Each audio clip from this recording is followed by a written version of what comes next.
Thank you. Thank you for the invitation. The last time Igor invited me to talk was when Trump was elected the first time. Now he's been reelected. Here I am for another talk, although that's not the subject of the talk. So this is the subject, and the advance is not working. We have a computer person here.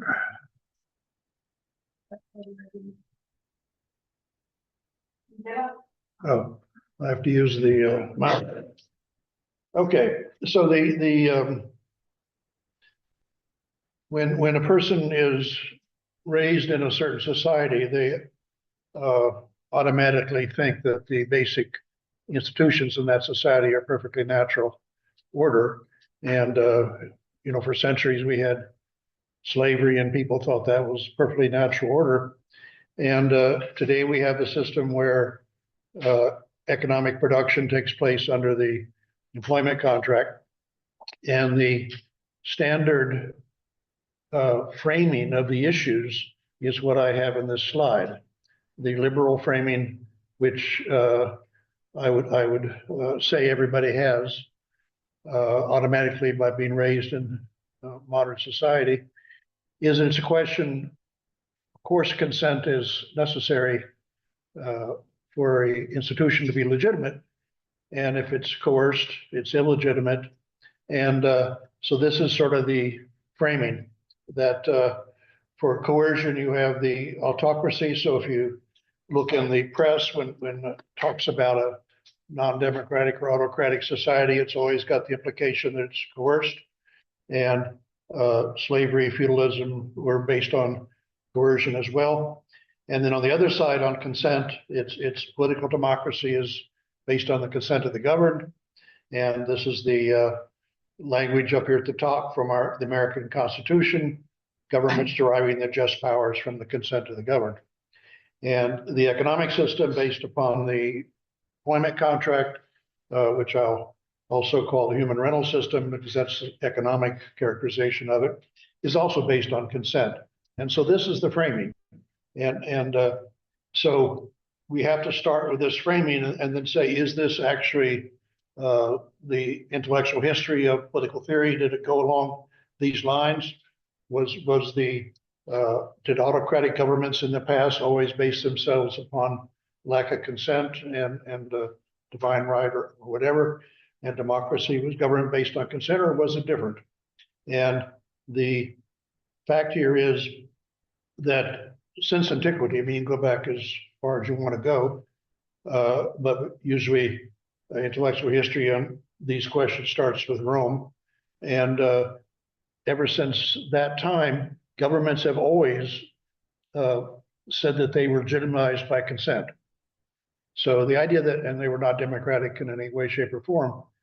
So this is the sort of forgotten part of intellectual history that's ignored by sort of the standard liberal framing, is that non-democratic governments always justify themselves. And the common language that was from the Institutes of Justinian: whatever has pleased the prince being the sovereign, as the force of law, since the Roman people by the lex regia enacted concerning his imperium have yielded up to him all their power and authority.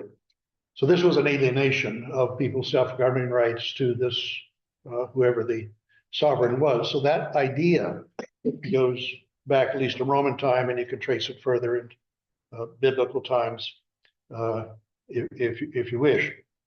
So here is So here is a scholar of legal history, which I would highly recommend, Otto von Guericke, German intellectual, died early in the 20th century. And in his book on the political theories of the Middle Ages, he made the point that by the Middle Ages, this was actually a very common practice, that all governments said they were based on a contract, on a social contract of consent. It was called a pactum subjectionis, or a pact of subjection, where the people went from being citizens to being subjects. And so the title to all rulership lies in a voluntary contract. So this is outside, we're already going outside now the standard liberal framing that democracy is with consent, because these are all non-democratic governments, and yet they all based their rule upon consent, on this social contract of subjection. And give you another one. This is Brian Tierney, died recently. The idea of licit rulership, licit is the opposite of illicit, so legitimate rulership was conferred by consent of the community to be ruled. It's fairly commonplace at the beginning of the 14th century. So this is like hidden intellectual history that you won't get in the standard textbooks. It's this whole history of governments that were nowhere near democratic, and yet they based their legitimacy on a claim of consent. And so in classical liberalism, it continues to use this consent versus coercion. One of the often quoted writers is Henry Maine. His most famous phrase, the movement of the progressive societies was hitherto been the movement from status, in other words, coercion to contract, to consent. And Milton Friedman, who made the same point that fundamentally there are only two ways to coordinate economic activities, and this would include political activities. One is coercion and the other is voluntary cooperation. So this is the bit of history of the way it was up to at least the Middle Ages. So the debate then that really was the real history of democratic thought wasn't saying we should have consent, because everybody said we've got consent. It was saying there are two types of contracts. There's a social contract of alienation, and as we read, the lex regia of Roman law was very clearly an alienation. People gave up all their rights to the sovereign, or it was a contract of delegation. And that was the real source of democratic theory. It was this differentiation between two types of social contracts. Contract of delegation is where the ruler rules in your name. You delegate your right to govern to the rulers, so they rule not in their own name, but in the name of the people, and they are recallable. So that was the basic differentiation. And this even came in the church. In the conciliar movement in the Catholic Church, there was a question of, was the election of the Pope an alienation or a delegation? And this, if you go back far enough, it's pretty clear that it was an alienation. But in more recent times, they would probably argue that the Pope does not rule in his own name, but he was elected by the College of Cardinals and blah, blah, blah. So he's really a delegate of the. So even this intellectual framing of, was this alienation or delegation, even penetrated into the church. The language translato imperi was the translation, what means alienation, giving away, moving from one to the other, translation. And concessio imperius means we're only conceding these rights to the ruler as a delegation, and not as an alienation. So here's some more quotes. This is Edward Cowan, was constitutional scholar, and his book on the higher law background for the American constitutional law made the same point. During the Middle Ages, it was debated whether lex regia affected a absolute alienation, a translato, the question of the legislative power to the emperor, or was it a revocable delegation, a concessio? And so one of the early Renaissance thinkers that did this reframing of the old questions was Marsilio, or Marsilius and Padua. This is all in Renaissance Italy. And I'll give you another quote here from Tierney that says basically the same thing. So Quentin Skinner, who's still alive, has the same point as Foundations of Modern Political Thought, 2-volume work, incredible work of scholarship. I highly recommend it if you're into this sort of intellectual history.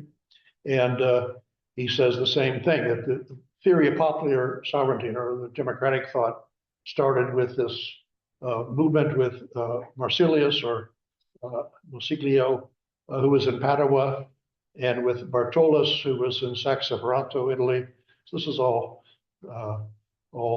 in Renaissance Italy, makes the same point. And so that's the intellectual history I want to alert you to. And you won't find this in the standard textbooks. It's framed in the standard sort of political discussion is that non-democratic governments are based on coercion and democratic governments are based upon consent and the consent of the government.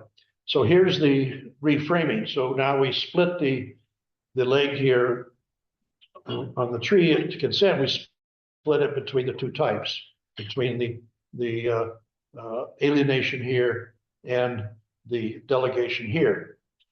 So what's interesting now is that now the employment system is, the employment contract is clearly not a delegation. Nobody argues that the employer is the delegate or the representative of the employees. So the employment contract is now on the alienation side of the thing, whereas before it was just, well, it's a matter of consent, it's on the consent side, end of story. So once you make the differentiation between alienation and delegation, then the employment contract moves to the alienation side of that. And so political democracy here is on the different side. Political democracy is based on delegation.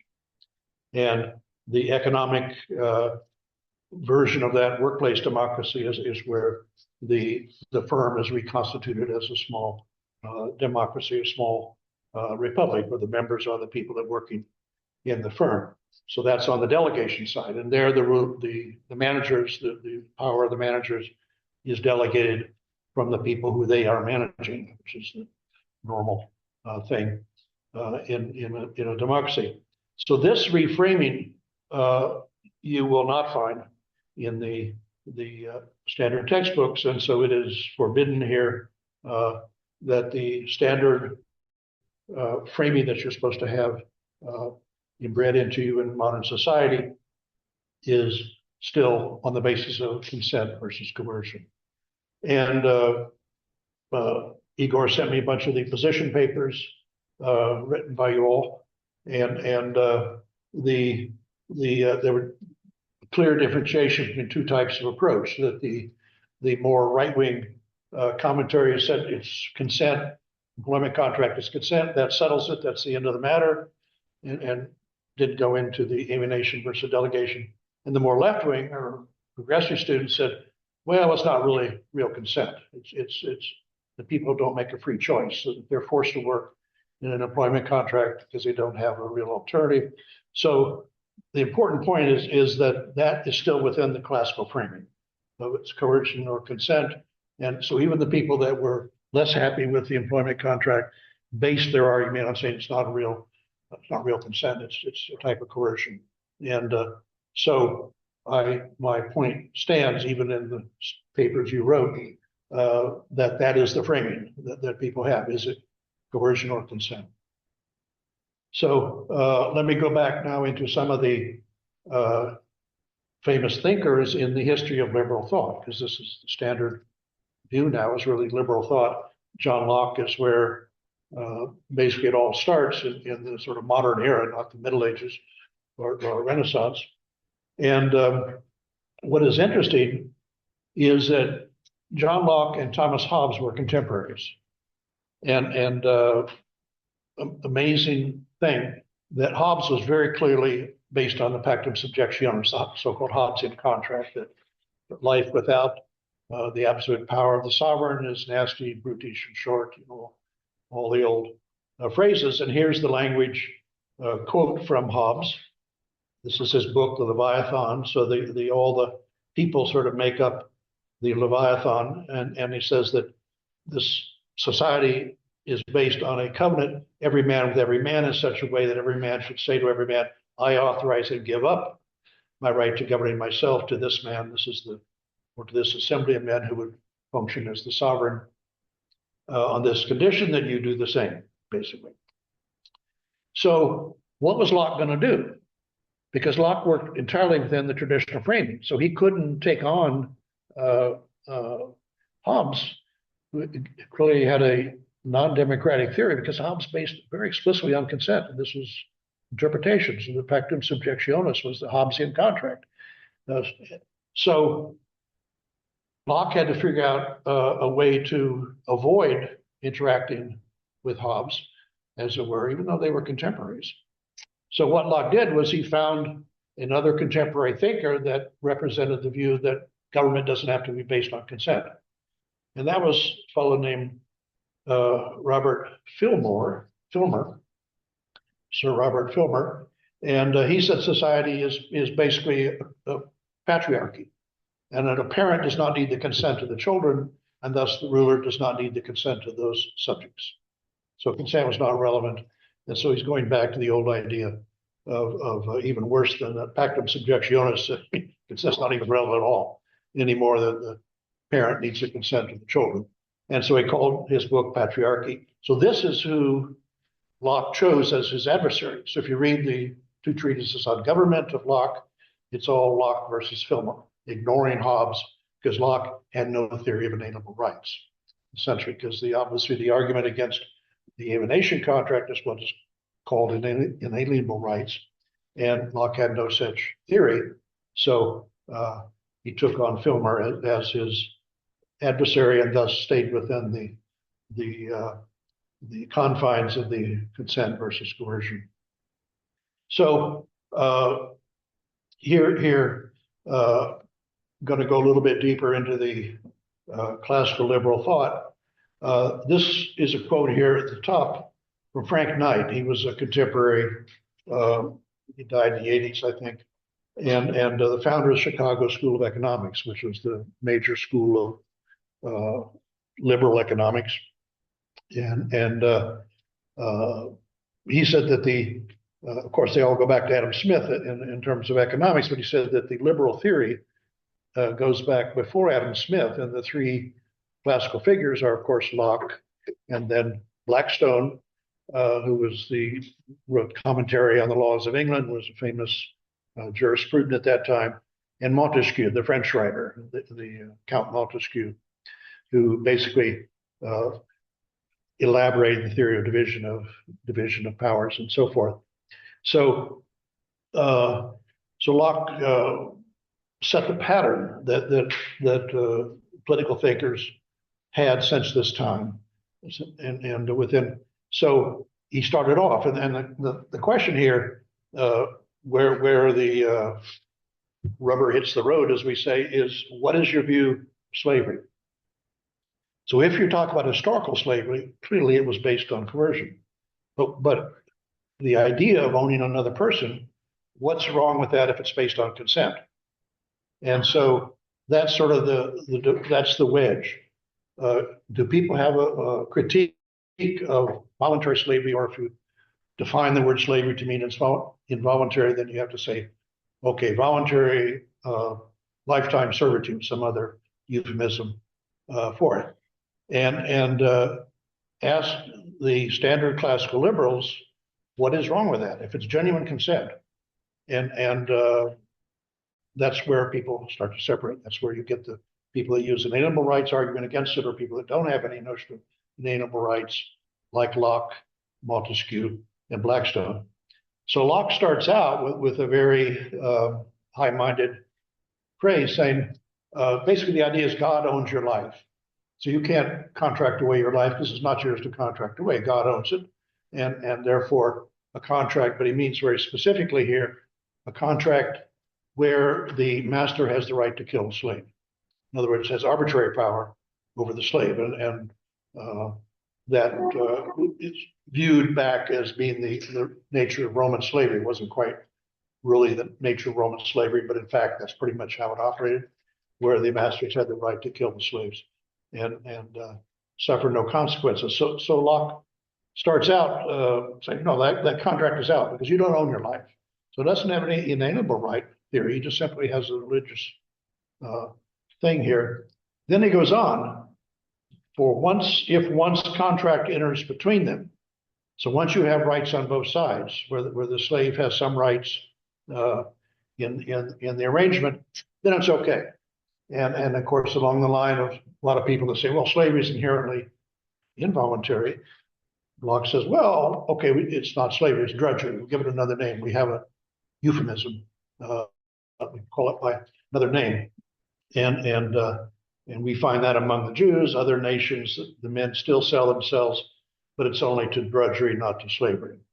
So Locke legitimated or accepted a voluntary slavery contract or voluntary lifetime servitude, if you wish, if it had some rights on both sides. And you can imagine in a society based on that how those rights would be actually implemented. But nevertheless, we're just talking theory here. So Locke accepted the voluntary slavery contract once it was a real contract, whereas in historical slavery it typically was hardly a contract. Montesquieu said the same thing, that this is the truth. Montesquieu, I didn't give you a quote here, but Montesquieu started out the same way. He said, well, if it's slavery like in Roman times, that's out because the master has arbitrary power over the slave. But he says, this is the true rational origin of the mild law of slavery in some country, and mild it ought to be, as founded on the free choice man makes of a master for his own benefit, which forms a mutual convention between two parties.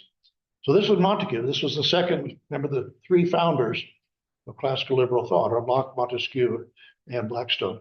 And Blackstone says exactly the same thing, that rules out the contract of arbitrary slavery where the slaves have no rights, yet with regard to any right which the master may have lawfully acquired to the perpetual service of a John or a Thomas, this will remain exactly in the same state as before, for this is no more than the same state of subjection for life, which every apprentice subjects to for 7 years or whatever.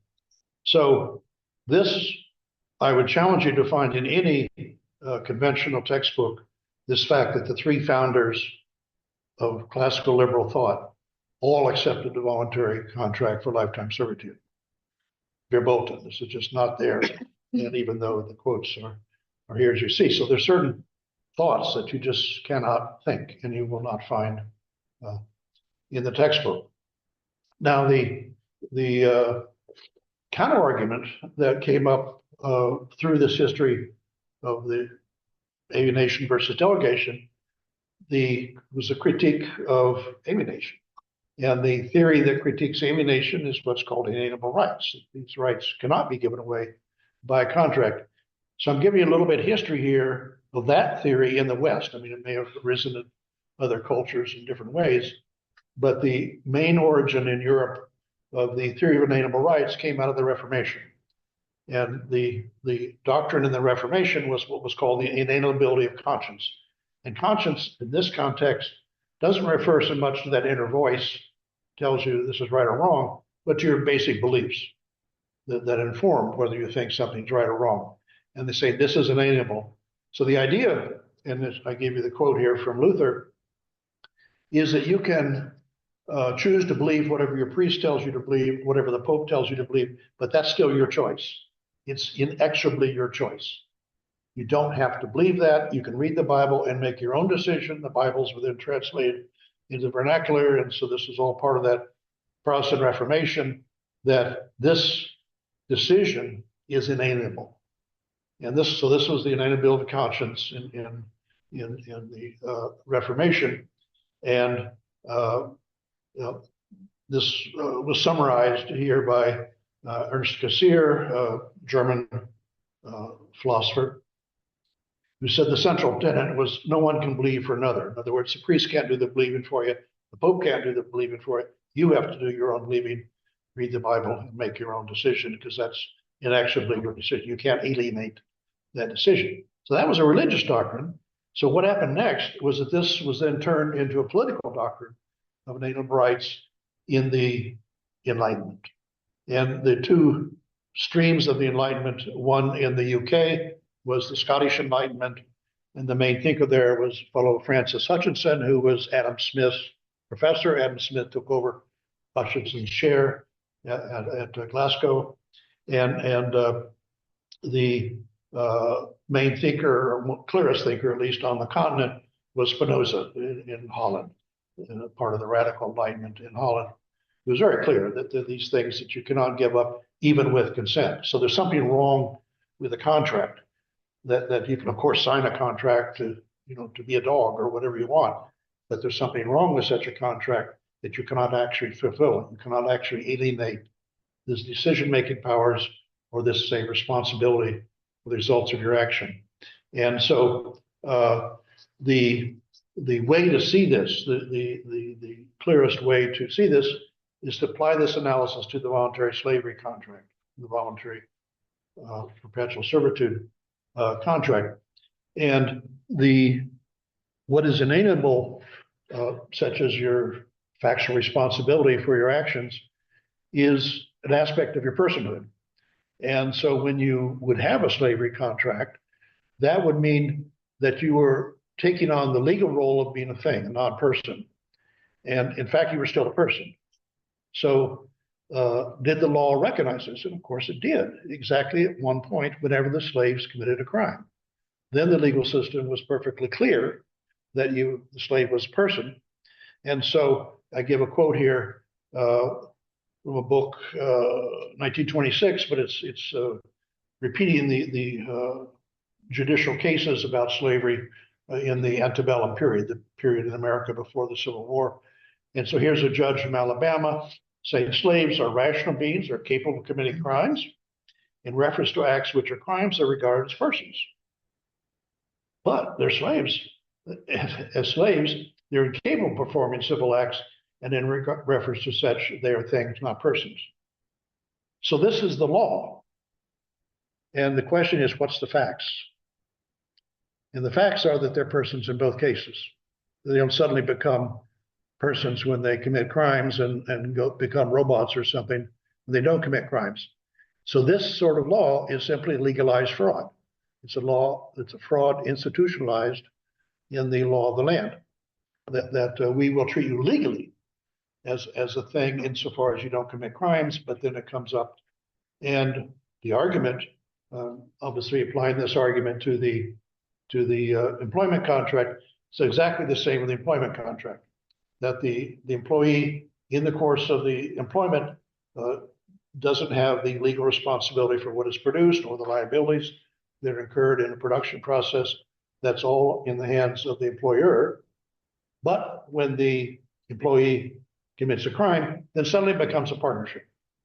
And here's a quote from a modern textbook on, well, master-servant was the older relationship. It's a whole story about the language switch. I don't know how it is in Slovenia, but in America, master-servant was the traditional language in the 19th century, and then we brought in the French word for employees and employer around the beginning of the 20th century. But the language is all who participate in a crime with guilty intent are liable to punishment. A master and servant who so participate in a crime are liable criminally, not because they're master and servant, but because they jointly carried out a criminal venture and are both criminals. So the obvious question here is, okay, this is correct. The employee is still a responsible person, doesn't give up his factual responsibility for his actions. And the law says this when he commits a crime. Then it's partnership between the employer and the employee. Well, what changes in normal production? Normal production is the same person. They don't suddenly become robots. Normal production, yet then it only changes. Then all the responsibility, positive, negative, what goes on in production is in the hands of the employer, and the employee is simply somebody renting themselves to the employer. He gets the wage as the rental payment, same way you might rent a horse or a car or something else. So the same legalized fraud, which was there for slavery, is also there for the employment contract. And it comes out whenever the slave or the employee committed a crime. And then the law, person said, oh, yeah, it's a responsible person, come on. But the other time, no, they're just an employee. They're just somebody who rented themselves to us. So that's the basic argument about inalienable rights, is that you cannot alienate, in fact, aspects of personhood. The law may say you can. The law may say that contract is a good contract. until you commit a crime and then the facts come out. No, you were a responsible person all along because your factual responsibility cannot be, in fact, alienated. So that's the argument. Now, I mentioned before that the employment contract in English has various euphemisms. We say we hire a person, but we rent a car, and so we have special words for the two things. Even though it's from the economic point of view, it's the same thing. When you rent a car, you're not buying the car. You're buying a certain set of its services for a day or 2 days or whatever it is. And the same with when you rent a person, hire a person, you buy their services for 8 hours a day or whatever it is. And so that linguistic thing in American English doesn't even survive British English. So if you go to British English, rental cars are called hire cars. So hire in Britain and British English applies to both things and persons, whereas in America we say we hire a person, but we rent a car. And furthermore, the economic nature, when I say the employment contract is a rental contract, that's not an accusation. That's agreed to by the other side. That's agreed to by the people that totally support the employment relationship. So I give you two quotes here from major economists. And the first one is Paul Samuelson. He was the foremost American economist. He was the first American to win the Nobel Prize in economics. He was basically the founder of the neoclassical school, not neoliberal, school of economics.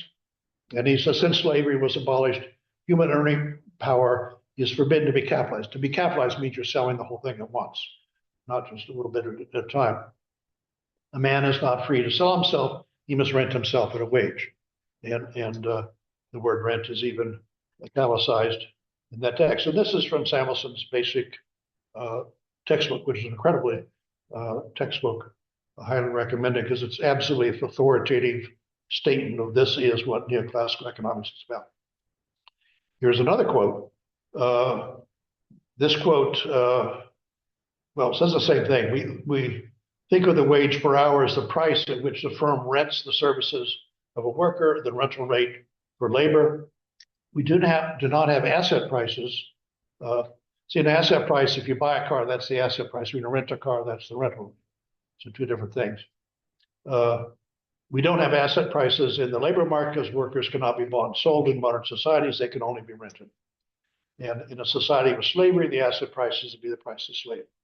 So this statement that the whole basis for economic production is the rental contract for persons, which we see as an alienation contract, is not controversial. The economists agree, and so the whole framework of thinking is you've got to keep it within the framework of consent versus coercion, and it's by any standard of consent, the employment contract is consensual. That of course it's a hard decision. People have hard decisions all the time. We don't live in a world where there's no scarcity and so forth, but that is the normal criteria of consent. So if they stay within that framing, then it's okay. Now the three people here. Stanley Fischer is a professor at MIT, was at that time. Then he became the chief economist of the World Bank. Then he became the number 2 person at the IMF, the International Monetary Fund, which is the highest an American can get in the IMF because the leader is always a European. Then he became the head of then he went to Wall Street in a firm in Wall Street. Then he became the head of the National Bank of Israel. And then he came back to the States and he was a number 2 man in the Fed, in the Federal Reserve Bank. So he's as establishment as you can get. And Dornbush was a Latin American who died. And Smolensky was my roommate at MIT my freshman year. They got together and they all wrote a textbook. So I quoted him. So now the question is, in liberal thought, why would you ever abolish a contract if it was really voluntary?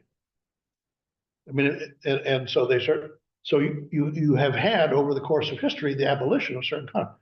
But a liberal thought said, why would you ever abolish? I mean, you could say if it's not really voluntary, okay. And historical slaves were obviously typically not signing any sort of a contract. But liberal thought has no grounds to abolish a voluntary contract because the whole idea of the thought is it's not coercion, it's okay. That consent is sufficient, not only necessary but sufficient. Now you may want to regulate it. There may be abuses of a contract, so you may want to have like a smorgasbord of different types of contracts. But if it's voluntary, then you cannot abolish it. And yet we have abolished the contract for voluntary slavery or lifetime servitude is abolished. That will not be, no such contract will be enforced. And it was abolished in America the year after the amendment to the Constitution to abolish slavery. Then there was the next year there was an act called the Act Against Voluntary Peonage. So they called a voluntary slave a peon, and voluntary peonage. Of course, it wasn't enforced. I mean, that was the whole Jim Crow system was based upon peonage, but that is abolished. Democratic movement. There's no in the Western democracies. There's no such thing as a pactum subjectionis. There's no such contract. This is a bright idea of certain libertarians that are now coming into the American government that you can have private states or private cities that are based upon contract. And they say old Hong Kong was like that, or maybe Dubai, and there's some place in Honduras and so forth, where the idea is the city is a corporation, normal corporation. And when you move there, you give your consent. So it's a pactum subjectionis at the municipal level, and if you don't like it, leave. And I gave you the quote there from Milton Friedman. Well, Milton Friedman's son, so Milton Friedman's grandson, Patri Friedman, his theory is what he calls seasteading, so homesteading at the sea. So you have these, you go out to international waters, and you have these assemblies. There was a movie called Waterworld, I think, with Costner in it, and sort of like this. And so you pull up your boat and you hook it into the thing, and so you agree to whatever the government is of that city. And if you don't like it, you unplug yourself and leave. So this is the libertarian ideal that we see now, people coming to the American government with this sort of thinking. Never heard of the whole critique of contracts of alienation. The feminist movement, the same thing. It wasn't. I didn't talk about it in the chapter of the book that you were supposed to read, but elsewhere in the book, the marriage contract up to about the middle 19th century or later 19th century in Europe and America, and still in most of the Middle East, is a contract where the woman gives up her legal personality once she's married. So the language for this was brought into English jurisprudence via the Norman Conquest, the French. So coverture means the French for cover. So you're covered by the father when you're young, and you're covered by the husband when you get married. And the woman who's mature but not married is called a femme sole, a woman who is without cover. And so under this contract, the coverture contract, the woman could not own property in her own name. She could not make contracts in her own name. It all had to be in the name of the husband. And so this contract has now been abolished as well. Rather than have it, liberals, if liberals would say, well, why don't we have a smorgasbord of different types of, prenuptial agreements, and this could be one of them. And if you don't like it, you have a different type. And so, no, it's been abolished. And the problem is, how does standard liberalism account for that? Because you can't. It's hard to say that all marriage contracts were involuntary prior to the 20th century. and yet that contract is not a choice. And I don't know about the rituals for marriage here in Slovenia, but I can say in America, you still have the vestige of this relationship. So what happens to the woman's family name when she gets married? You see, she comes from the cover of the father, having the father's family name, to the cover of the husband, takes on the husband's family name. And so that's the vestige left over of this abolished contract of coverture. And in the marriage ceremony itself, I don't know about Slovenia here, but in America, you have this thing called the father giving away the bride. And do you have this here? I mean, I don't. So that goes back to coverture. That was the woman is going from the cover of the father to the cover of the husband. So the husband gives away the bride. So these things are still there in a vestigial form. And so what I'm talking about is called neo-abolitionism, where this same idea is applied to the human rental contract. We saw it is the human rental contract applied to that. And so I call it neo-abolitionism because goes back to the abolitionist movement. Incidentally, nothing I've said goes back historically to socialism. This is that the precedent of the argument I'm giving has nothing to do with historical socialism. It goes back to the abolitionist movement, the feminist movement, the democratic movement, all of which are based on this notion of inalienable rights, that people have certain rights due to their being a person as opposed to a thing, and you don't become a non-person, in fact, when you sign these contracts. The coverture contract, the pactum subjectionis, or the slavery contract. So there's a clear intellectual theory here, and I hope you get that from the book. So how does all this relate to standard liberal thought? Well, there are certain things that are forbidden that you cannot think, or may not think, if you want to keep your career. So certain lines of thought are essentially forbidden or penalized by professional ostracism. So one is this keeping your thought within the standard frame, coercion or consent. And so I would ask you, ask yourself, or your parents, or your friends, what is wrong with slavery in principle? Not historical slavery, slavery in principle, the idea of owning another person. And most people will say, well, it's coercive. It's coercive. And historical slavery was coercive, obviously. But if we're talking about slavery in principle, what is wrong with a contract to sell yourself, self-sale contract? And most people say, oh, it's coercive, because that's the frame. You have to stay within that frame. And so if you want to rule it out, want to abolish that contract, you need some theory about what's wrong with the contract, some theory of inalienable rights. And that is not there in the standard liberal story. So people just don't go there, the standard thinking. Exhibit B here is, obviously there are some scholars who I quoted who know this whole history of alienation versus delegation, and what do they do with it? I mean, they Clinton Skinner, Brian Tierney, all these people grew up in society based upon the employment relationship, and it's obvious the employment relationship is not a delegation. Nobody says the employer is a representative of the employees, the delegate of the employees. So the obvious thing is then to apply it, and they don't.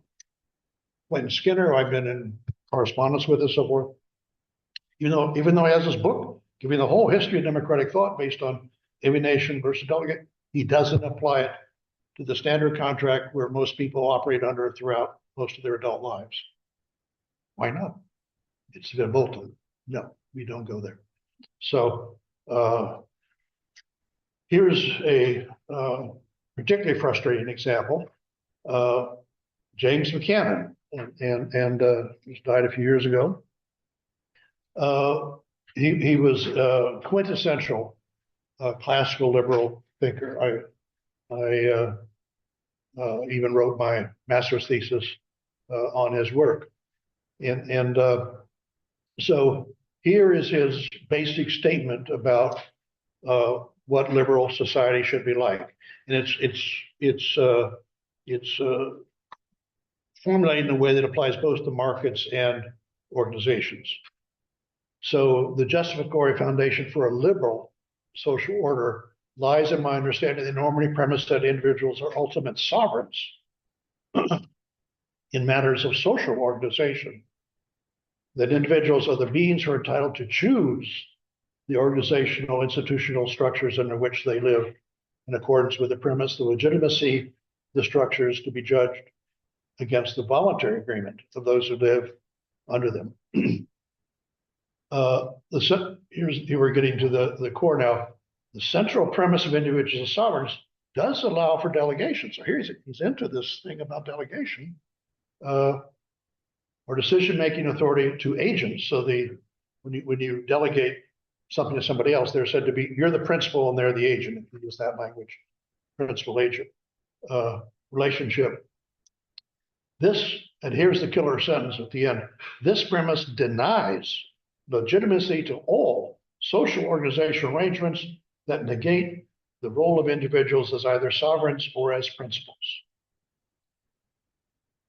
Now, this guy lived his whole life in America, where the most people in their daily work under an employment contract, which is not a contract of delegation.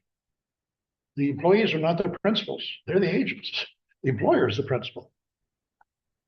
So what does it take for him to take his basic principle and apply it to the firms? He was an economist all his life.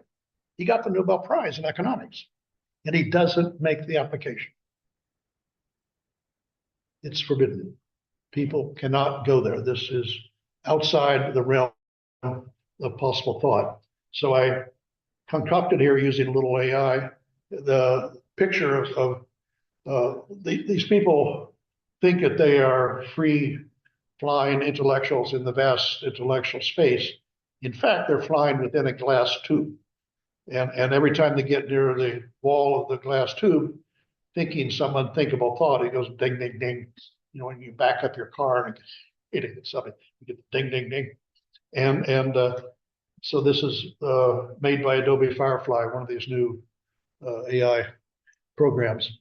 And that's the best metaphor I can come up with, is that liberal intellectuals, particularly ones that want to get a Nobel Prize, as Buchanan did, they fly within the standard corridor. Every time they get near the edge of the corridor, you get the warning signal goes off and they veer back into the standard thought. And so, you know, we're talking about Western society. We're not talking about some totalitarian society like Soviet Russia, Soviet Union. We're talking about Western society also has a sort of soft thought control. You know, if he hit the wall and went outside the wall, he wouldn't be thrown into prison. He would not get the Nobel Prize in economics. He would be ostracized and considered a sort of mildly crazy guy. So that's the end of my thing on intellectual history. I want to say a few words about corporations. There's a lot of people, rather than framing their views on intellectual history, they frame it in terms of corporate governance. What's the matter with corporations? What are corporations? And because everything basically in Slovenia, you have DOOs and you have DDs, and they're both corporations. They're separate legal persons, or separate legal parties, we should say, than the shareholders by the owners. And the interesting idea, if you go back in the Middle Ages again to the origin of these ideas of a corporation. So corporation was when you had a bunch of people doing something together, but doing it as a legal entity that was separate from the individuals. So you allowed this sort of corporate body formation of people doing something together. That was the origin of the idea of a corporation. And so here's a quote from Abram Shays, who was a professor at the Harvard Law School. The concept of corporation began for us with groups of men related to each other by the place they lived, the things they did. The monastery, the town, the guild, the university. So these were all corporations at the time, and the members of the corporation were the people doing that. So the citizens carried out the activity of the town, the monks carried out the activities of the monastery, the guild workers, the activities of the guild. So corporations started out in that sense being self-governing, if you wish. I mean, they had a hierarchy and so forth in guilds, but so that was where corporation law started. Now it's changed almost completely. So how does it change from being a corporation is the corporate body for people doing something cooperatively together to what we have today? And the answer is simply the employment relationship. In the production process, employees have been substituted for the people doing the actual work, and the members of the corporation are the shareholders, which in general are absentee. And some of them may also work in the case of a founder. And so here we have Shays continuing the subsequent history of the corporate concept can be seen as a process by which the associative element was refined out of it. Now, the whole idea of the corporation as people doing something together got refined out. And instead, in law, the corporation became a network of relations, people to things. In other words, it becomes a body which owns certain means of production and certain capital, buildings, machines, and so forth, and rather than a relationship between people. But yet you need people to do the production. That's where the employment relationship. So the employment relationship allowed the total corruption of the original idea of a corporation. And what we're doing with trying to get democratic firms is to actually restore the original notion of a corporation. It is the group of people working in the production process. So in the modern corporation, standard corporation, the associative elements was refined out. Somehow others actually carry out the work. That's the employees, and employees, including managers, are the ones that so the de facto, the actual corporation in the old sense are the people that work in the firm. But the legal corporation are the shareholders, which can be totally scattered all over hell and back. And here is these facts are not hidden. This is not some thing I'm revealing to you. Here is a Tory, Lord Eustace Percy, who was the head of the education department back in scholar, wrote books on the Reformation and so forth. And he just nailed it. I mean, he says, here is the most urgent challenge to political invention offered to the jurist and the statesman. The human association that in fact produces and distributes wealth, the association of workmen, managers, technicians, and directors, is not an association recognized in law. So the real corporation in the old sense isn't even recognized in law. The association which the law does recognize, the association of shareholders, creditors, and directors, is incapable of production. Nobody thinks they could even produce anything. Absentee shareholders, they click the thing on their computer and bought shares in the company. They can't produce the thing. We have to give law to the real association and withdraw meaningless privilege from the imaginary one. So here is a British Tory, just nailed it. So they got the corporation all wrong. The corporation should be the people in the corporation, the people who do the actual work. And that's basically what the idea of a democratic firm tries to do, is to restore this original idea. This is the actual idea of a corporation. So let's compare now a democratic firm to what you're familiar with, a democratic polity or government. So first point is a democratic firm is not owned. And this is the same as take the municipality as example, Ljubljana, say, there are no owners of Ljubljana. You have citizens, you have residents that get the rights to vote in elections and so forth, but there's no such thing as ownership. So a democratic firm doesn't have owners, it has members. There's no ownership right that you can sell to somebody else.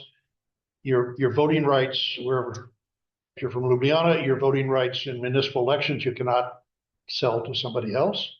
You don't have to buy them. You qualify for them by residing here, and the same in a democratic firm. You qualify for membership by working there. You don't have to buy your membership. You can't sell it to somebody else. So democratic firm is entirely parallel to what we think of as a democratic polity. So no owners, only members, and so your votes or other rights in democratic municipality are based on residing in that community, and in the case of the workplace, it's working in that work community, that company. Democratic firm can issue bonds, but no equity. And same in a municipality. There's no such thing as equity in the municipality. There are municipal bonds, which are debt, no votes attached to them, but there's no such thing as equity in a municipal corporation. And so it's entirely parallel here that a democratic firm has no equity shares. Labor is the equity factor, if you want to use that language. It's labor that qualifies you for membership, just as residing in a municipality qualifies you for the rights to vote in the municipal elections. So that's the parallel, and that's where we're getting to in this whole long argument. Best examples of democratic firms today are the Mondragon cooperatives in the Basque region of Spain. This is something started in the 50s by a Catholic priest implementing Catholic social teaching, and they've grown to enormous 100 companies, 80,000 workers. They're the leading edge in robotics and all sorts of AI and stuff now. So, but their idea of the cooperative is quite a good idea. What's the difference between democratic firm and companies in socialism? The difference between democratic firm and companies in socialism. You mean well? Firstly, socialism had no democratic firms. Yugoslavia was separate, was different, and they tried to go in that direction, but under Marxist auspices, and it was politically you had to be it was a Marxist government, and so Cardell tried to introduce something along those lines, but it was all in a socialist framework. So there was no when one of the key features in a democratic firm is when you're the members of the firm, and so you have the right. The net income is yours, and you split it, and what you take out of the firm becomes your property, and what you retain in the firm should still be your property to be paid off. It's like you're making a loan of what you could have taken out in the firm, and that's what in our notion of a democratic firm, that's there. That's as opposed to common ownership or social ownership, which is that what you have. So number one, the firms in the Yugoslav time had no real employee ownership or worker ownership because they had no right to the net income that they retained in the firm. It was socialized, and that was according to socialist doctrine, which I have never referred to. And number two, they weren't really worker-owned. They were there was no bankruptcy in Yugoslavia. Whenever you got into trouble, you got another loan from the općina or the government. And I mean, I was here in '91 where they nationalized all the firms, and basically there was no riots in the street. Everybody knew it was basically government owned, and so it was a try. It was an attempt to go in that direction by Yugoslavia, roundly condemned by all the other communist countries, as you know. And when I remember one time I met a Yugoslav economist, must have been in the 80s in America, and we had a few drinks and got to talking. I said, you have this thing, self-management. So can you show me where self-management is in Marx? Where's Marx talk self-management? Because every Marxian country, aside from Yugoslavia, has had state ownership and essentially state capitalism, if you use that word. And after a few drinks, he said, well, yeah, it's not in Marx, it's more Proudhon. So Proudhon, you see, was the French writer who talked about the private cooperative firms. But he, as a Yugoslav economist, was not allowed to say that because Yugoslavia was run by the one-party Marxist party. So it was I mean, that's why I came to Yugoslavia in 1990, because I thought it was the closest thing where you could make the transition to a genuine democratic firm, private firms, claiming the fruits of your labor that you choose to reinvest in the firm, you'll get back later, like you're loaning them to the firm and then they pay it off in the future, not the socialist model of self-management that you had. And I worked with Joschka Menziger, who was the deputy prime minister in the first democratic government here, and we drafted a law which would have made privatization basically to this type of what we call employee stock ownership plans, like in America. And it sailed, the law has to be passed by 3 houses at that time, and it passed the first 2, and then Petrolay and the government panicked, brought in Jeff Sachs, gave a speech over to the combined houses of parliament, broadcast to the entire Slovene nation, criticizing our law, saying our law, because we required workers to pay a certain percentage of what the shares they were going to get, even though they'd worked there, 10, 15 years, they still had to pay something. And it's like, no, you shouldn't have that. It should be free. And sponsored instead a voucher privatization law, which would give everybody free vouchers if they're citizens. But the whole point is it disconnects you from the firm, because the vouchers could be buy shares in any firm. That was the whole point of Sax's and Petrolay's. So they wrote the government withdrew support for the Menziger law. They did all this when Menziger was away on a state visit to Luxembourg. And Menziger came back the next day and blew up and resigned. He shouldn't have. He should have stayed in and fought it, as he recognized later. And then they drafted their law, which was called the Sachs-Petrolay-Umek law, and which is this voucher privatization law. And I worked with the unions. I worked with the managers. We organized against that law and got it to fail too. So both laws were defeated, and this was in 91, 92. And so there was no privatization law in Slovenia for several years because Slovenia was very advanced, country fully market integrated in the European economy at that time, and so forth.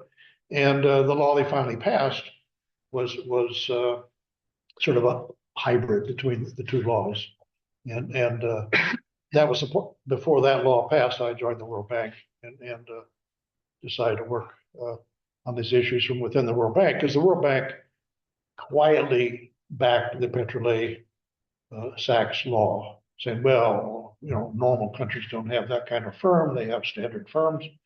If you want to get loans, you got to have a standard economy with standard firms and so forth. And so I joined the World Bank to fight it from the inside, and I ended up with Joe Stiglitz and several years later when he came in as the chief economist. So that's a little bit of history.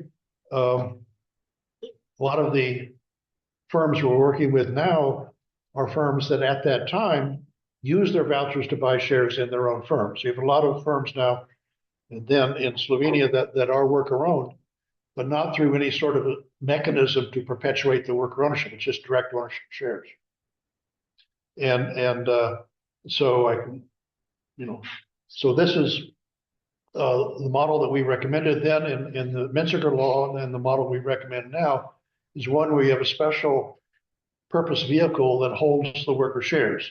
So they cannot sell them to outsiders. They cannot bequeath them to their kids when they die.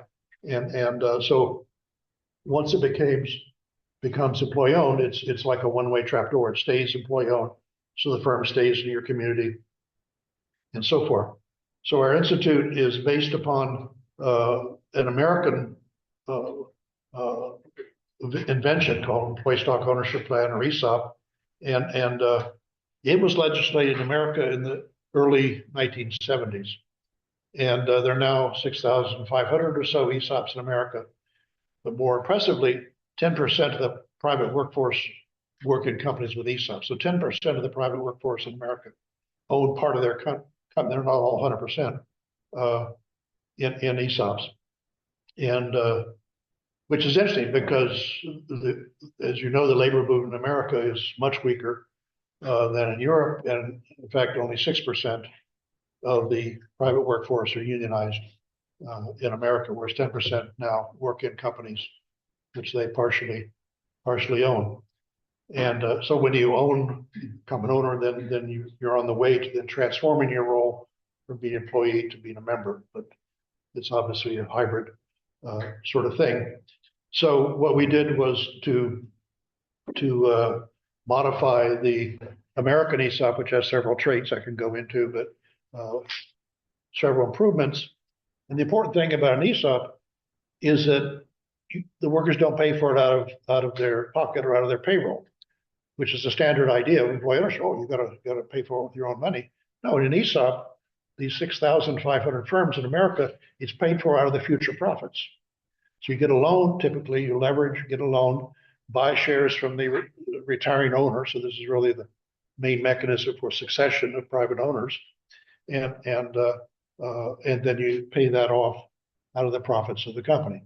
So if you can only convert to employee ownership and workers paid out of their payroll, then that'll never happen. But the ESOP was this invention, came out of the right wing in America, not the left wing, the right wing, saying we want to turn workers into capitalists. Their idea of capitalists being that workers are owners, and invented this mechanism, which then caught on like crazy. So now you have 10% of the workforce in those sort of companies. So we're doing the same thing here. We have what we call pilot projects, which work with firms. And typically these are firms which are employee owned, but directly because employees used their vouchers to buy shares back in the 90s. And they want to remain employee owned, but 30 years have passed. And so now they're retiring. And so now they face the question, well, do I sell my shares to whoever gives me the best price, or do I get some mechanism by which it stays employee owned? Because the new workers can't buy the shares. New workers don't have the money to buy the shares, but the ESOP mechanism gives a way then for the same thing. So the outside owners retiring are the workers themselves, older workers, then the shares are bought back by the company. So our best example so far is a company called Ania, which is a high-tech company in Stigny, one of the suburbs here in Ljubljana, about 110 workers. And we're working with a number of other companies. You have a lot of companies that are basically employee owned, but now the employees are retiring. Domel is a well-known one. We're working with Etiqueta in Zri, and so we have things going. There's draft legislation which would now give legal certainty plus tax breaks to our model. It's supported by Golub, the prime minister. He says he wants to be sponsor of the bill, and he wants to make it part of his re-election campaign when the elections come eventually. And of course, it is supported by the other ministries, but most importantly by the finance ministry, because that's the main one. Our institute is now working with sister institutes in Croatia and Serbia. We have one starting up in Germany as well. I just got off a Zoom call with people starting up some institute like that in France. And so this idea that there is a way to do worker ownership that is democratic and workers don't have to pay for it out of their pockets is catching on. And the Slovene model is one of the one that people looking at it. The EU is also funding a program with Latin America called Adelante, and so it's EU and Latin America, and our institute is one of the main ones to go there. Your professor Sandro Canio Marcello went, and the head of our institute is Tay Gonza, who's starting here as a young professor, assistant professor now in FUDV.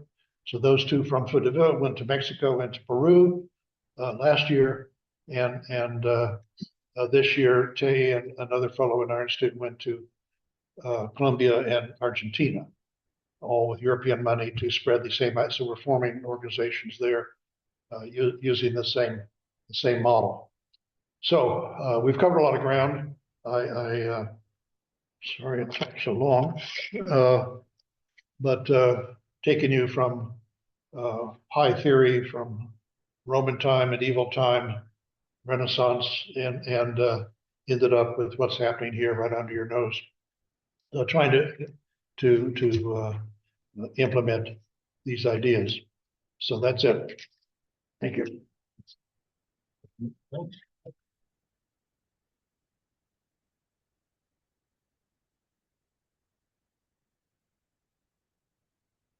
Yeah, anybody? My wife says questions. I have one question. It's kind of, I'm from the United States. Together. A couple slides back, you talked about, I think now, about being able to sell human to people. Yeah. This might be way out there, but how would you classify a professional athlete that is trading from team to team, from club to club? Well, it's they're very well paid. And you get away with a lot if you're well paid. And there's special, it's a sort of thing which is normally outlawed in antitrust law. And there's a special exception made for professional athletes. But I mean, the criticism here is of all employment. And this is a type of employment where your contract to be employed can be traded around. And we have this also in these firms called temporary labor firms in America, where you work for one firm and then they rent you out to another firm. So see, employers don't want to have to worry about Social Security and all that.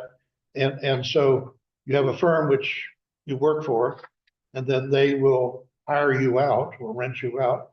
So you have double rental. The person rents themselves to the first firm, and then the first firm rents them out to some firm, and the first firm handles all the Social Security and all that stuff. So that's even a more blatant example. For example, most of the secretaries of the World Bank are not World Bank employees. They're from local, these, what do they call them, agencies, employment, secretarial agencies or something like that. And so, yeah, but clearly the professional athletes are their employees, but they have a special type of employment contract where they can be bought and sold between companies. They make a lot of money today. And they make a lot of money. But, I know, I follow baseball, and I know, 40 or 50 years ago, they were kind of indentured servants. Yeah. Even though they were stars, they weren't getting paid much, and they had no say-so in their lives. Right. Well, I follow basketball mostly, and so does Slovenia. The Luka Doncic, who's the big star and making a lot of money, setting a lot of records. Thank you. Yep. I just have a question. If we were to say that this is going to happen, the workplace democracy, for example, I assume there will be a lot of those who will resist that, especially those on the top and the managers. Sure. This self-management, let's say. So how would you address those issues, for example? I mean, how do we get from here to there? Is what you're asking? Good question. Our strategy now is basically to get examples going, showing us not just an abstract idea, that we have concrete examples. And the statistics, I gave you sort of rights-based arguments, but there's also consequentialist arguments based on efficiency and things like retention. If you want to lower the retention, increase the retention of workers in a firm, this is the way to go, because the longer they stay there, the more shares they get in the firm, in an ESOP, and they're very much more efficient in some general sense. They're not more efficient to make profits for the employer, but because the profits are now spread between all the members of the ESOP, but in sort of technical terms, they're more efficient. And that's pretty obvious because now you're working for yourself, basically, you're a member of the firm, you're a citizen. And so obviously you're going to be more inspired and more committed to the enterprise than if you're just an employee that could be sent home tomorrow. So the arguments are there. The typical question you raise is how do you change the institutions? And so right now we're working on, showing their counterexamples that have all these good attributes here in America and so forth. The entry point in Europe is succession. You have like in the former Yugoslav republics, you had a huge number of private firms started up in the 90s after socialism, and they're all retiring now. And what's the mechanism? The kids don't want to take over the firm. That used to be the habit in the past, long ago. Kids want to go to the bright lights of the big cities. So you've got a firm like, say, Etiqueta out in Zurich. And so what do you do?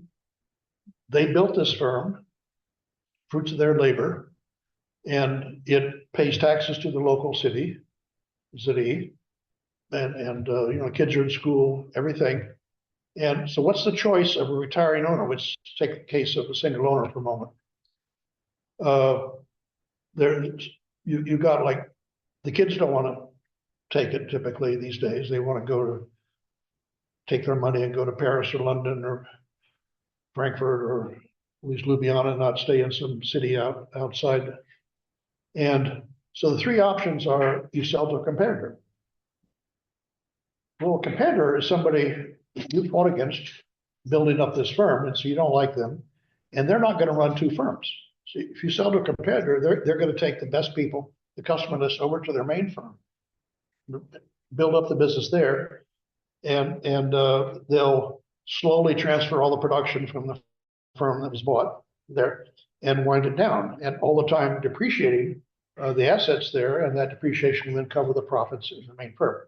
So I can guarantee you in 5 years, you won't exist. So there's now an association of mayors that understand this logic, and they want to keep the businesses in their community. So they're getting behind this idea, because if you sell to a competitor, it won't be there 5 to 8 years later. Or you sell it to private equity. So private equity is just coming into Slovenia now. It's now in Europe. You have a well-known example in Slovenia of a German Luxembourg private equity firm that bought Adria Airways. You remember Adria Airways. And so they take out a loan, they buy the firm, controlling interest of the whole firm, and then they transfer the debt to Adria Airways, as they did there, and then they sell the fixed assets of Adria Airways and lease them back.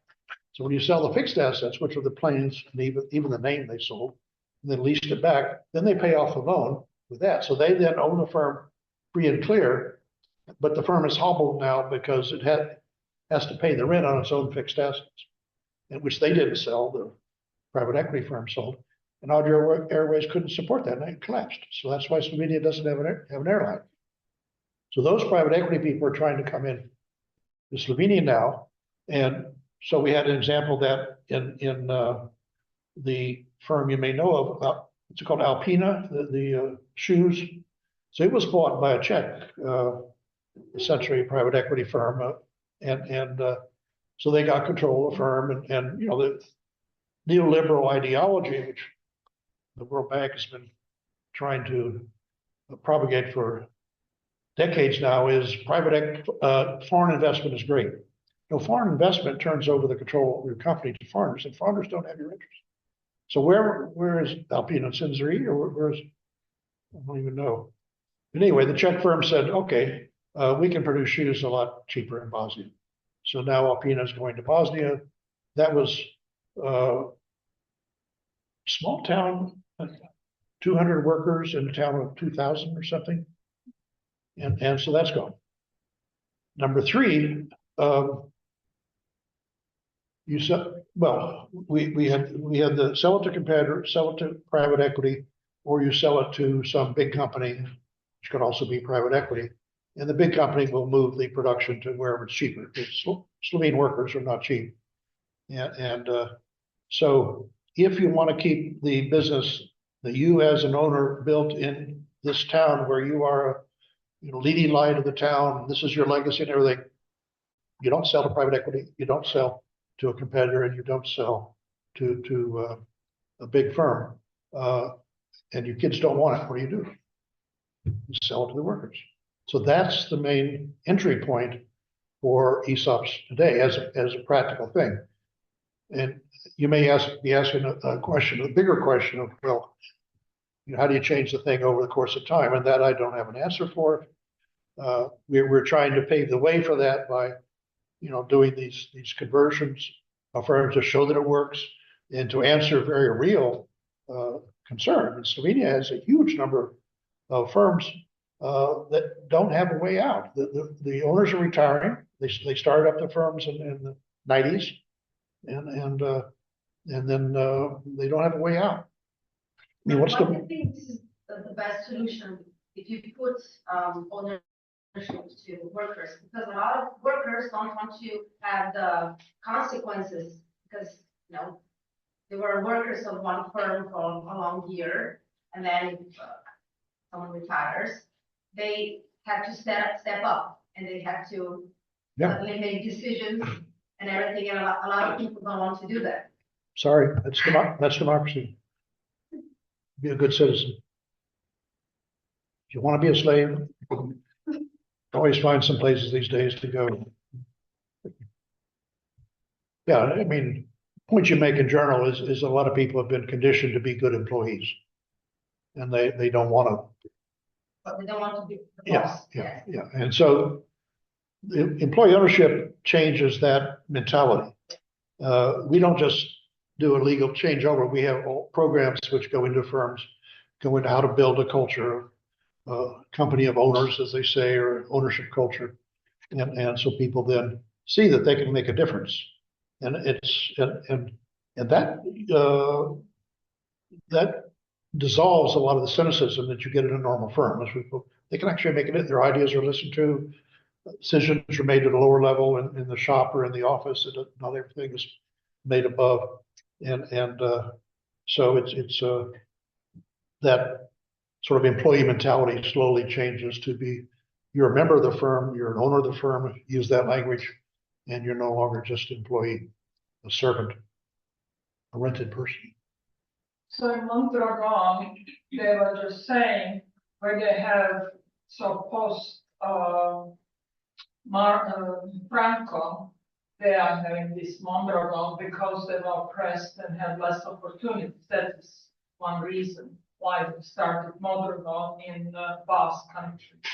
Mondragon is Basque area.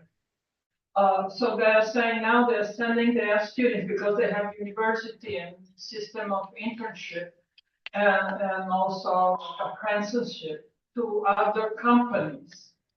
We're not Mondragon group, that students have issues working in a different type of company because they think all companies are like Mondragon, cooperatives, and that way of decision making because Mondragon cover quite large area. And a lot of people in Mondragon city and surrounding area work there all their life, their parents and so on. So culture is like it was in Yugoslavia. That is all what you know. It's cooperative, worker ownership, and all that way, and that just become a normal thing. And you don't need to know how many generations. 50 years, what is 2 generations to become a norm. So they're saying they are sending people on purpose in different companies just for them to experience different companies. First, to appreciate where they're working. Second, to know how to work with those other companies because they still need to sell corporate. So they don't work in a space.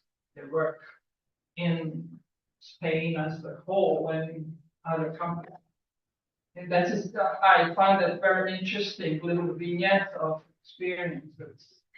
You saying, yes, it is. this second, but what was in Yugoslavia, it wasn't a million years before we got used to sort of management.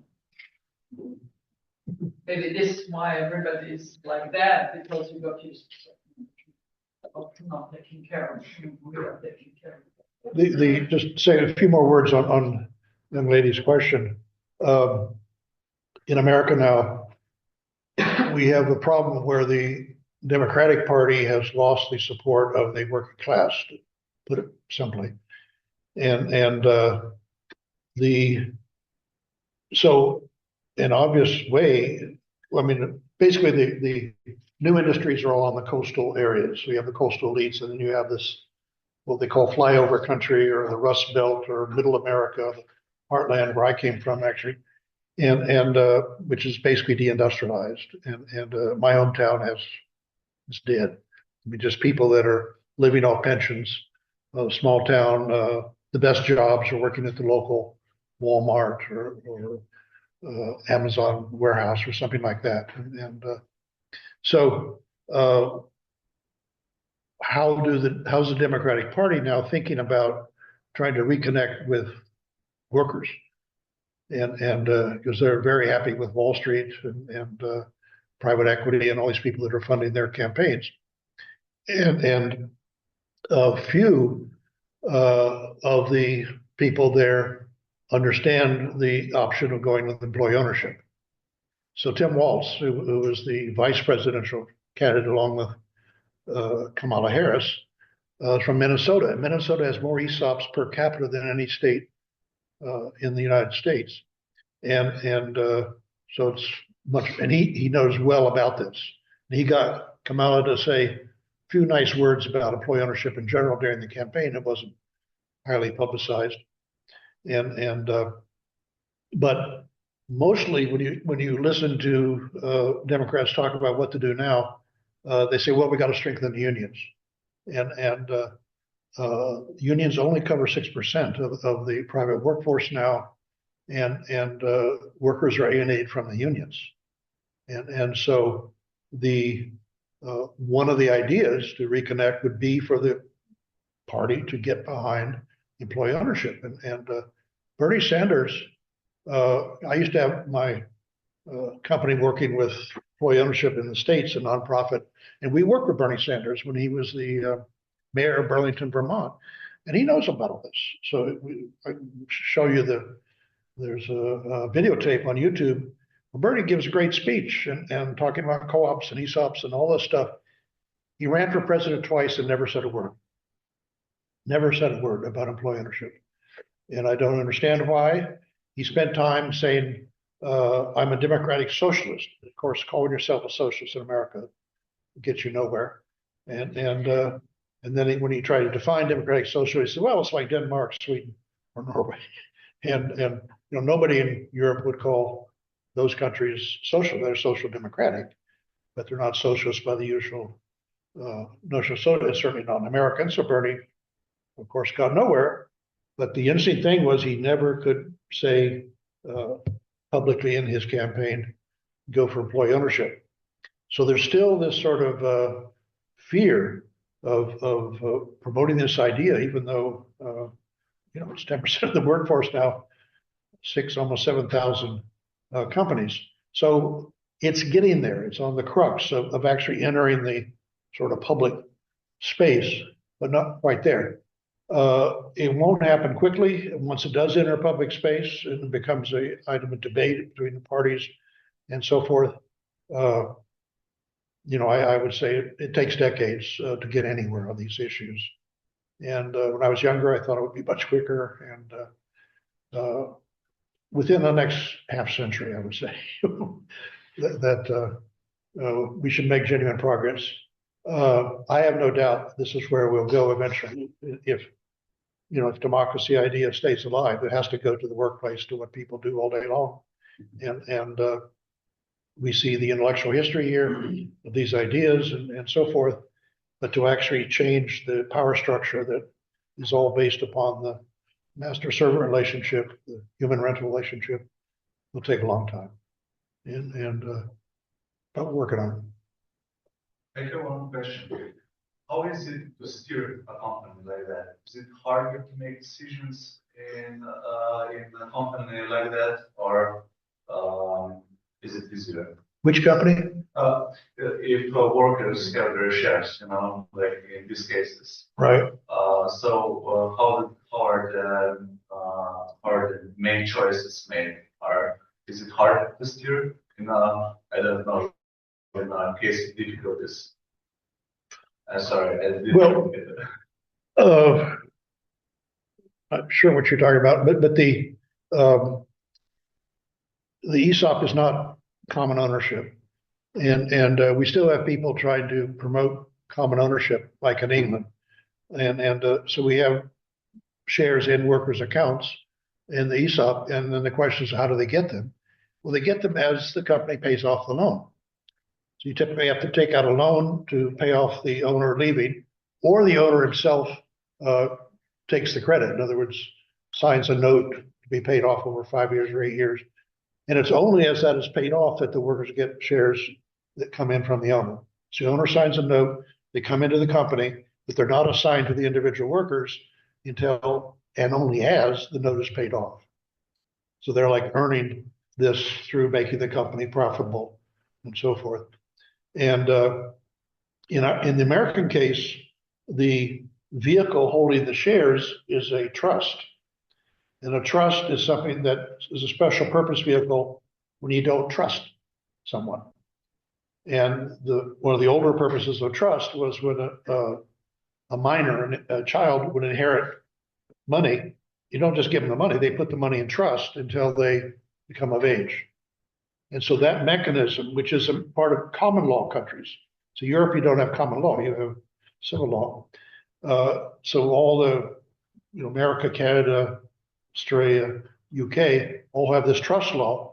And so the shares are held in a trust. So it's called worker ownership, but it's very, very indirect, because the trustee is usually some guy in a bank that's a friend of the manager, the owner, and so forth and so on.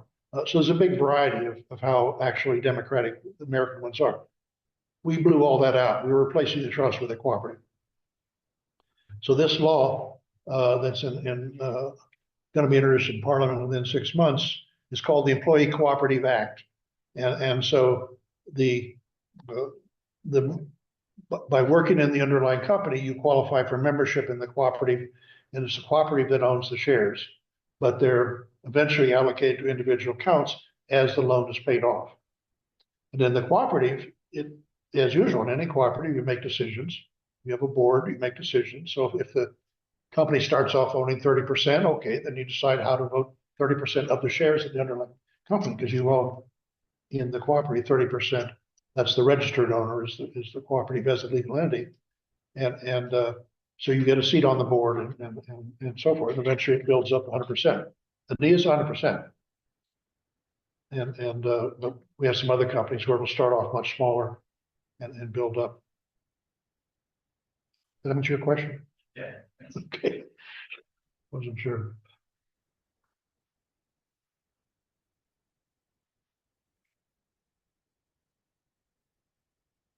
We don't have to stay here 2 hours. You don't want to. Do people know how to get the book? The usual question that people don't understand is how you get money out of the corporate. Oh, yeah. When you're getting out, Yeah. how actually you become owner in cash. My wife tells me which parts are not easily understood and important. And that's one of them. So, okay, so you're an owner, how do you get the money out? Well, the other artifact of the American ESOP, which we've changed here, is that it was a pension fund. It's a pension fund. So normally pension funds are not allowed to reinvest in the company. This is private. I'm not talking about state pension funds. Private pension funds are not allowed to reinvest in the company, maybe 10%, the company that they represent. So General Motors pension fund can't buy General Motors shares. So when the ESOP was legislated, it was legislated as a reform of pension law, which carved out, say, well, there's a special type of pension called an ESOP, where you can invest and have to invest all your assets in the underlying company. So that's how ESOPs came about. in America. And the pension fund became this trust, which is like a pension trust owning the shares. So two things. One, because it's a trust, see, a normal trust where you have some kid that inherits money, kid grows up and then they do away with the trust. But in an ESOP or trust-owned company, the workers never grow up. The trust is permanent. And so we changed that by making it a cooperative.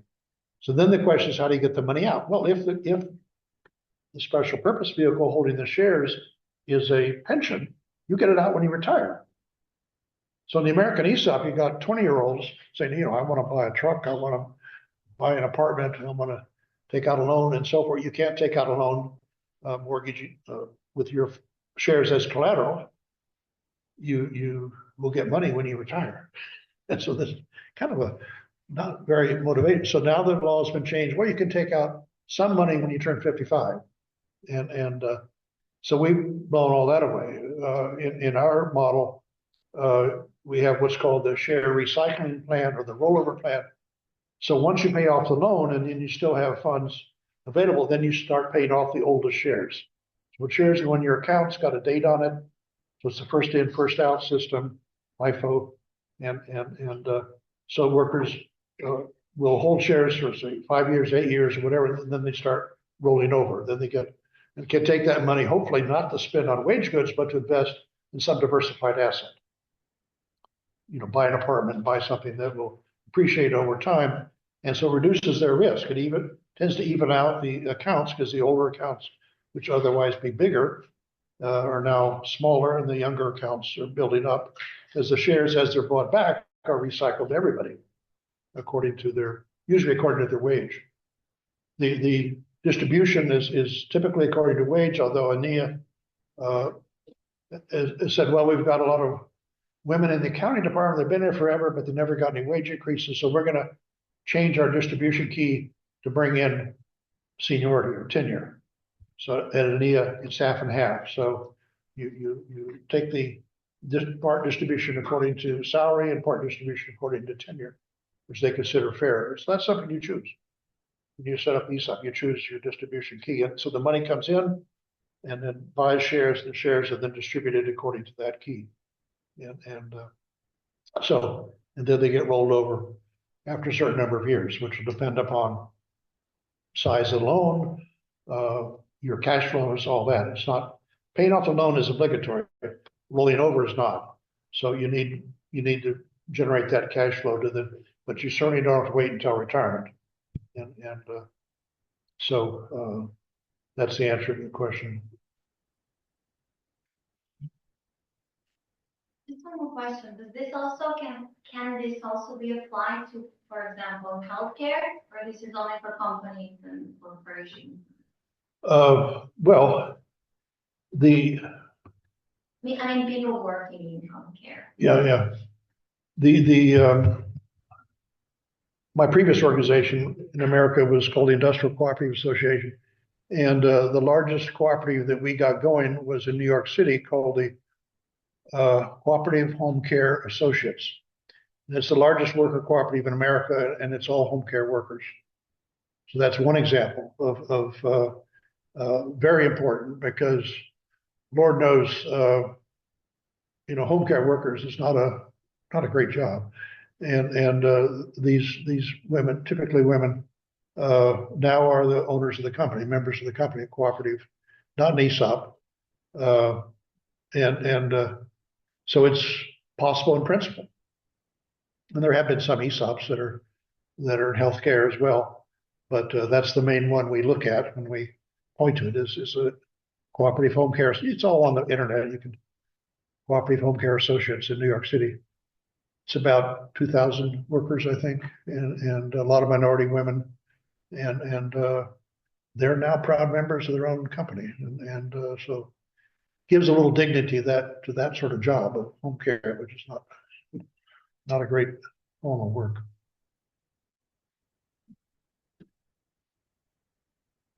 Question political theory. You mentioned, let's say, is workplace democracy always connected? Is this always connected with, let's say, democratic political system, or this can be also implemented in the, let's say, some undemocratic regimes on a global level, or is always connected with democracy also in this political, let's I say, mean, system? there's nothing in theory that would stop it from being done in Dubai or Saudi Arabia, but not likely to happen. It's just, it's part of the democratic ethos. And if you don't have that in the political system, it's going to be pretty hard to have that in the economic. But in the state, countries, they have traditional cooperatives, which not necessarily need to be democratic states. You would be possible to implement with bigger problems. Yeah. I mean, I don't like what countries would we think of?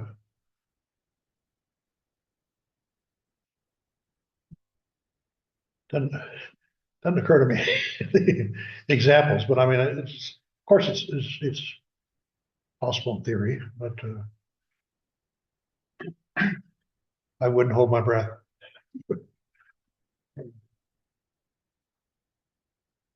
Okay. Well, a lot of the Eastern countries before the Uh, fall of communism, they would refer to their organizations as cooperatives. Well, Maybe it's. my understanding is that cooperatives didn't come out of East Europe looking very, No, I understand it. but smelling very, very good. And I mean, in Slovenia, you do have a good old cooperative tradition. It goes back to, what's the guy, Krek? Pre-war, mostly agricultural cooperatives. And so there is Slovene law about which we're using. And yeah, I think most countries, certainly in Western Europe and probably now in East Europe, have cooperative law. But the connotations of cooperative is not as good as a standard firm. And some of that's left over. Cooperatives have good connotations in Germany, cooperative banks, cooperative insurance companies, and so forth. Worker cooperatives, you have to go to Spain to find the best Mondragon cooperatives. Yeah, I was going to say, do people know how to get books off the internet these days? Everybody knows. Yeah. Anna's archives. It's also in the library for borrowing. Hmm? We can borrow also your book in a library. Right, but I mean, you can get an e-copy for free. And yeah, good. Okay. But I mean, all my books are on LibGen or Z Library or Anna's archives or all those. And so, okay, well, thank you. Been a great audience. Thank you.